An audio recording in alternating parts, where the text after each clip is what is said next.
vision, leadership, workplace-related topics.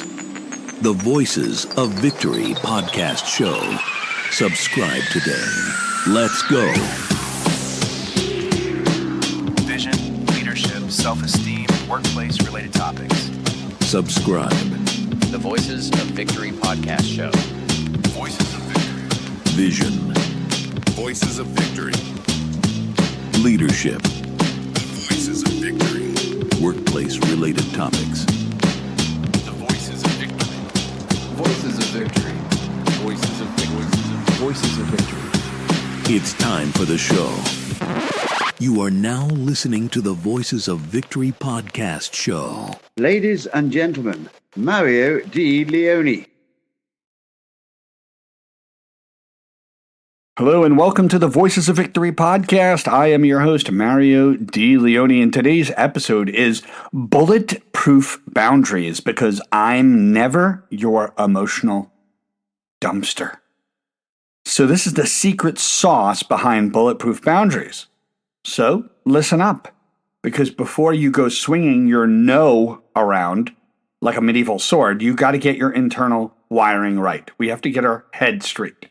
Because if your brain is still thinking that the word no is a felony and a problem, you will crumble like a wet cannoli the second someone fake cries right in front of you. So what should your mindset be when it comes down to boundaries?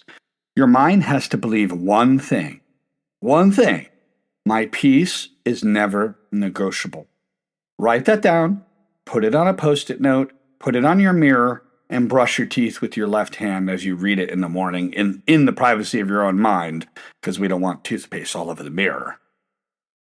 Also understand that your peace is never negotiable. My peace is never negotiable. My sanity is never up for grabs. This is not some cute slogan. This is law. You don't walk into Costco and negotiate the price of a 72-pack of muffins. You either pay it or get the hell out. It's same with your energy. That's the thing. Now, what should your belief system be? You must believe that you are never a rescue helicopter or a 24/7 therapy hotline or a sympathy ATM for other people. You are never responsible for other people's tantrums. You're never responsible for their expectations or the narratives that they have of you in their head. You're not responsible for those either. Or that weird look they gave you when you said no. If someone's feelings explode because you respected yourself, that's their inner circus. You don't need to buy a ticket, and you certainly don't need to be the clown. Now, what actions should we actually take? Because boundaries are not always verbal. Contrary to popular belief, boundaries are not always verbal. Here's the move. Say it, mean it, and move on. No mental gymnastics, no trapeze, no arguing in the shower for 3 days about what you should or shouldn't have said. You deliver your boundary. Boundaries were made to be delivered, much like a pizza guy. Quick, clean, minimal small talk, a quick exchange, and get the hell off my property. You don't have to be nice about it, but you have to be clear. Trust me, clarity will save your life faster than nice ever will. Because if you are constantly negotiating with other people, you're going to begin to seek approval or hand over your self-esteem to the entire world. Let's talk about a bonus tip. If your voice shakes, or your hands sweat, or your grandma's ghost seems to judge you in some way, do it anyway. And do it slowly. Something you can do with your speech is slow, deep, and spaced words. If the words have spacing between them and you delay the time between each word, I am no longer going to do that. Thank you. I am no longer going to do that. Deep voice. Do it anyway. Courage isn't waiting until you feel good. Courage isn't waiting until there's the quote-unquote right moment. Courage is doing the right thing while your brain is screaming like it's on fire. Say the next thing. Send the text. Close the door. Block the number. Eat the cannoli, especially the cannoli. Because I like cannolis. One's covered in chocolate, of course. But that's besides the point. People who love you will respect you because they respect your boundaries. People who don't will write you as angry. And you're not responsible for the narratives that other people have in their heads. Okay? People will write these angry Facebook Yelp-like reviews in their little digital diary. Either way, congratulations, you're free. Their narrative doesn't dictate who you are. Period. And end of story. Protect your peace like it's the last cannoli on earth.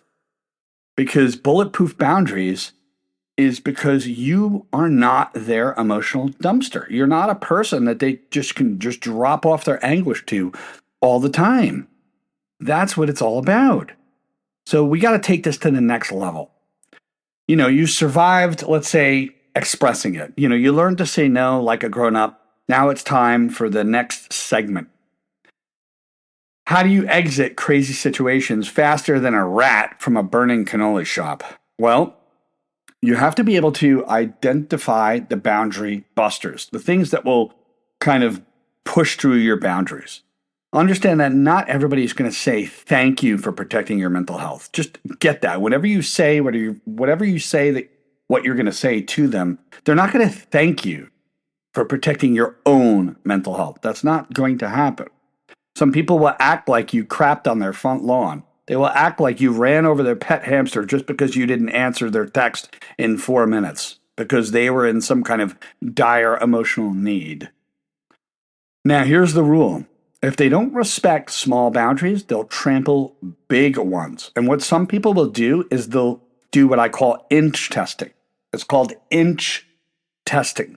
Inch testing means they'll try to test your boundary just 1 inch at a time. All right, you laid down your boundary and they'll say, oh, but can't we just do that for 5 minutes? What about 1 minute? So they'll try to negotiate and inch their way past your boundaries. And this is where you have to give them a hard no.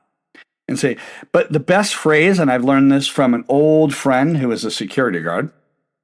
I love this guy. He was very good at telling people no. And what he used to say was, let's try this again. The answer is no. And he would repeat that. Let's try this again. And the answer is no. One more time. Let's try this again. This is non-negotiable. The answer is no.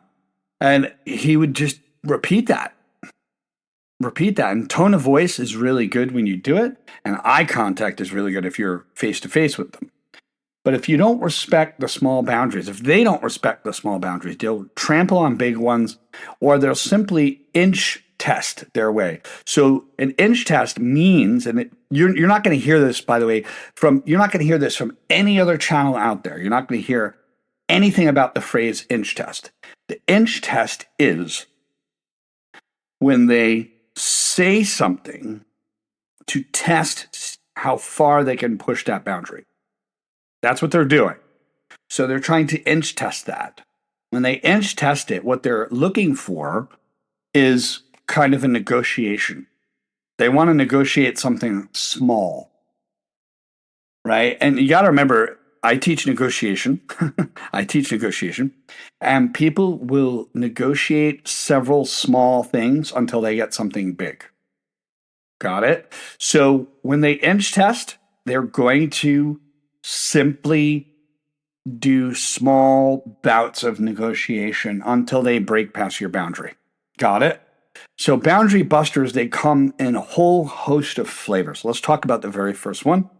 The very first one is the guilt tripper. The old phrase of, after everything I've done for you, right? Good old everything I've done for you script. Or the person who's a steamroller, I don't take no for an answer, right? Or the professional victim. Everyone always abandons me. No one wants to be my friend. No one wants to hang out with me, right? We've seen that happen before. Everyone abandons me. You got to spot them fast. You got to smile politely, and you got to back away like you just found out that they have rabies. Now, keep in mind, you got to master some of the escape moves. You don't always need to talk it out. You don't always have to have room for negotiation. If you have room for negotiation, they will inch test you. And when they inch test you, they will get multiple tiny negotiations until they break your boundary down. Because what they're actually doing is breaking you down. People will wear other people out. Okay, I worked in sales, probably one of the most difficult types of sales out there, which I'm not going to discuss for personal reasons, but probably by far one of the most difficult types of sales out there. And one of the strategies were just wear them down. Keep them there 5 minutes longer and just wear them down until they say yes. And it gets to the point where it's annoying and almost bordering into insult. Right? So keep in mind, you don't always need to talk it out like a bad Lifetime TV show. Sometimes you just need to set your boundary, vanish faster than your paycheck does on a Friday night. Now, here's your move. The polite eject. I have to run. Thank you for understanding. Take care. Exit stage left immediately. Or the silent exit. No. Reply. No. Explanation. Just air. That's the silent exit. No reply. No explanation. Just air. You wall them. You become the wall. You ignore them like you're a wall, an immovable wall. Then there's the tactical block. Social media, phone, carrier pigeon. Block them every which way. You can block emails as well when they start to email you. Yes, you can. And a life tip, if you wouldn't trust someone to feed your dog, then why are you letting them starve your peace? Right? Don't let them starve your peace because, again, inch testing is about breaking that down. Let's talk about armor. You have to armor your mind daily. You brush your teeth. You can try it with your left hand. And I say that because it's ingraining your subconscious. You brush your teeth every day, I hope. You have to brush your mind every day too. Because boundary busters, they love the dirty, tiny, inch testing, unguarded minds. When your mind is not guarded, if you're not guarding your time, guarding your peace, protecting your schedule, protecting access to you. And that's another thing. If you haven't ever listened to my episode on the castle principle, you are your own castle. You are your own kingdom, and you have to have sovereignty over your own life. You have to rule over your own life. The internal parts of who you are is literally your treasure inside the castle. And guess what? You have to be able to guard that castle. And the drawbridge is that boundary. And if people are going to come in and experience your kingdom, experience your treasure and what you have to offer them, there is a token of trust.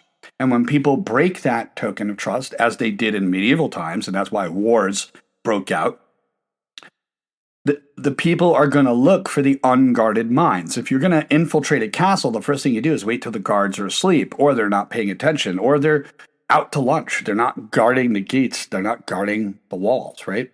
So you have to be able to have that guarded mind. Otherwise, people will inch test you. Inch by inch, they will negotiate with you to try to break down your boundaries. Now, have a morning affirmation. Say it like an absolute war cry. I am never a vending machine for validation. I am never a life raft for chaos. Today, my peace is locked. It's loaded, and it's fully present. Say it, mean it, say it with emotion, then sip your coffee like an unbothered, cannoli-eating boss that you are. Now, you're going to get pushback, and that's the thing. People that are nice and kind, when they get pushback, they might try to laugh or just kind of pretend that the boundary didn't happen. No, expect pushback. And laugh at them. Don't simply just laugh it off. But here's the big secret that nobody tells you. When you level up, people will freak out. Okay? When you level up, people will freak out. When you become more confident, that shines a spotlight on someone else's shadows. In other words, your confidence shines a light on the shadow of somebody's lack of confidence. And they don't like that. So when you level up, people will freak out. That's not a sign that what you're doing is wrong. Welcome to the world of confidence and self-esteem, where you have to have the courage to be disliked, because to be universally liked is complete bullshit and physically impossible. It is impossible to have everyone like you. If you're going to do that, quit this podcast and go sell ice cream. Now, it's not a sign that you're doing something wrong. It's proof that you're finally playing at a higher frequency. You are literally laying down your boundaries and you actually mean it. People who once loved your weakness will absolutely despise your strength. Let me repeat that again. People who once loved your weakness will absolutely hate and despise your strength. Smile at them, wink at them, walk away, and just whistle like you're going about your day. You're not a volunteer firefighter for dumpster fires anymore. It doesn't happen. And you have to be able to upgrade your circle.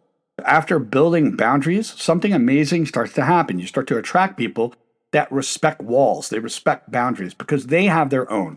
They have their castle, you have their castle, and you let down your drawbridge, they let down theirs, and then there's a token of exchange of trust in the middle. And then everybody gets to have the party inside their own kingdom. And suddenly, you're not stuck babysitting other adults' emotions. You're around folks who say things like, of course, no problem, no worries. Like, I respect your time. I respect your schedule. Thank you for telling me. Take your time, all right? Take your time. So just remember, I want to say congratulations because you just entered the VIP section of your life where emotional maturity is actually a dress code. Think of it as your identity. Like you have an identity, and emotional maturity and boundaries is your dressing, your dress code over your identity. So yeah, I'm just going to stand on a rooftop and yell with joy. Bulletproof boundaries are not walls to trap yourself. They're walls to keep the clowns outside because everybody's got a circus and they want to bring it to your town. So, that being said, protect your peace like it's the last cannoli on earth and guard your exit like it's the last helicopter out of Rome. Now, remember what I said. You have your castle, they have theirs, and there's always an exchange of trust, what we call the trust token. There's an exchange of trust where they come into your kingdom and you come into theirs. And that's all I have to say on this episode. Have a great day and see you on the next episode.